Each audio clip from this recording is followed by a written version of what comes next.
I'm Mrs. Betty Bogert, here at channel 246-810-1214 News. Our first story is about a girl who is in denial of the I'm Holocaust. reporting to you live from 246-810-1214 News.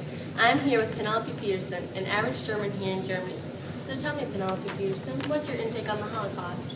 What is the Holocaust? Where have you been for the past few years? It's the war we are in. Okay, well then I'll catch you up. The Nazis are currently trying to create a perfect society by eliminating all the Jews and putting them in concentration camps. Later on killing them off in either killing centers or gas chambers. Oh, that never happened. It's just a myth made by the Jews so they can make their occupations clear, and so Nazis can look like the bad guys. So really the Jews did it. You have your facts all wrong. Excuse me, lady, I'm not the one with their facts wrong. Well, you got any documentational proof to prove it? I have yet to see a signed paper from Hitler ordering the Holocaust in the first place, like World War I had the Constitution. Well, that's only because the soldiers were specifically told to keep everything they worked on a secret. Had to, they would immediately dispose of it. Have you ever wondered why the bodies were burned after they were not buried? To make it more convenient, of course. You can't take 6 million graves in just 3.5 years. Duh. Is there anything else you would like to inform me on the Holocaust? Oh yes, I'm just full of facts. So you've heard that Auschwitz, a biggest killing center, not to mention the largest, crams up to 340 Jews at a time, and Nazis released a poisonous gas that killing at least 3.3 million Jews in total, right? Yeah, that's all a big fat lie. Oh, really? That's interesting.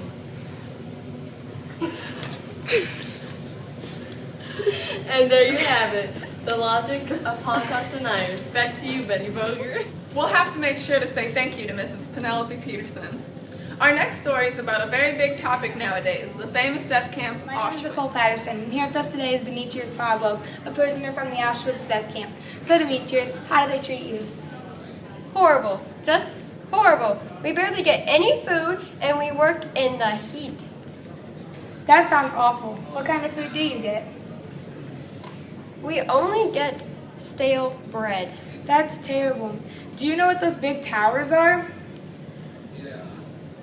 They are gas chambers where they kill the sick people and the ones too young to work. Do you know why they do that? I think it's because they find you useless. Well, Demetrius, to conclude our interview, I have one last question. What kind of gas did they use? Well, there were two types. But one of them was Zyklon B. Thanks for your time, Demetrius. Back to you, You're Betty welcome. It's a little about the bombs and the guns the Germans are currently My name is Ladasha with 246-810-1214 News. The Nazis in Berlin are fighting very hard against Europe. They are fighting them because Japan decided to drop a bomb on the enemy first, and everyone is fighting back trying to get revenge. They are fighting back using torpedoes, atomic bombs, and incendiary bombs. These bombs are dangerous and hazardous. The torpedo is the most destructive one for the underwater ones. It is the number one killer of ships. On the other hand, the atomic bomb is a very powerful bomb. It has an incredible shockwave with a very fast wind that tears things to pieces. The bomb has a fissile material in it, so the explosive can compress the material together. Now the guns they are using are the MG-34s, MP-38 submachine guns, and the Carbiner 96 rifle. The MP-38 machine gun, as I've been told, has a slow recoil, it is prone to jamming, and it was made by Germans. The Carbiner 98K rifle was developed in Germany. It is a bolt-action rifle, and it uses laminated stocks. Guns are soldiers' first to go in the war. When they come upon someone, it's the easiest just to shoot them. These are the things that are mostly used in war when fighting. It may not kill multiple people at once, but it will kill someone if you aim right. That's what's going on with the Nazis in Berlin right now. This is Ladasha signing off. Back to you, Betty Thanks, Boger. Ladasha. I guess if you are into knowing what can kill you and other people, that would have been the report for you. Our next story is with our very own Elizabeth Wright interviewing a certain child that managed to get an interview in while at the concentration. My name is Elizabeth Wright, and I'm here with Shmuel. She's a Jewish child living in Kalmno death camp, and she's suffering from starvation. Hello, Shmuel. Hello, Elizabeth. So, Shmuel, how do the soldiers treat you in the camps? We are treated terribly. They beat us, starve us, and kill some of us. Oh, that's terrible. How do they kill some of you? All I know is that some of them get shot, but they take a group of people somewhere and they don't come back, so I don't know. Next question. What do they feed you guys? All we get is stale bread and soup broth. Doesn't that get old? Yeah, but that's all we get, so it's better than nothing. I'll eat it. That's true. Okay. What do they give you guys to drink? All we get is dirty water. That's it. Thanks for coming, Shmuel. No, thank you for having me, Elizabeth. This is Elizabeth Wright with channel 2468101214 News. Back to you, Betty. That girl doesn't get into too much trouble for that interview. We now go to Dr. Joseph Mangala as he tells us exactly what he does. Dr. Mangala, I'm an SS physician here to give you a little show and tell on what I do. I experiment with Jewish children and twins in order to trace the genetic origins of various diseases. I have recently received a full license to kill my subjects. Some of my more recent experiments include trying to change children's eye color with a special eye droplet I have invented myself. Here is a live audio of one of my patients now.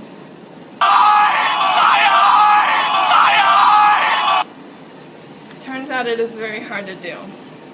One of my better experiments was when I tried to combine two twins to make one, like so.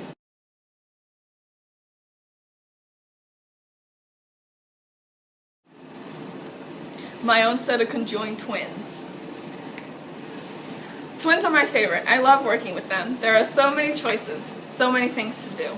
Blood transplants, sometimes they take a little too much blood. Sex changes, see if there's any change in personality. Separation, I wonder if they can survive without each other.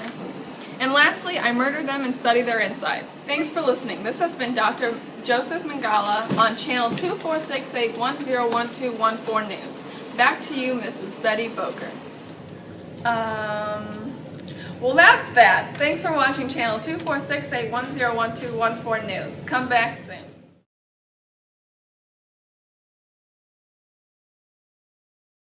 What's up? This is Elizabeth Wright with, hold on.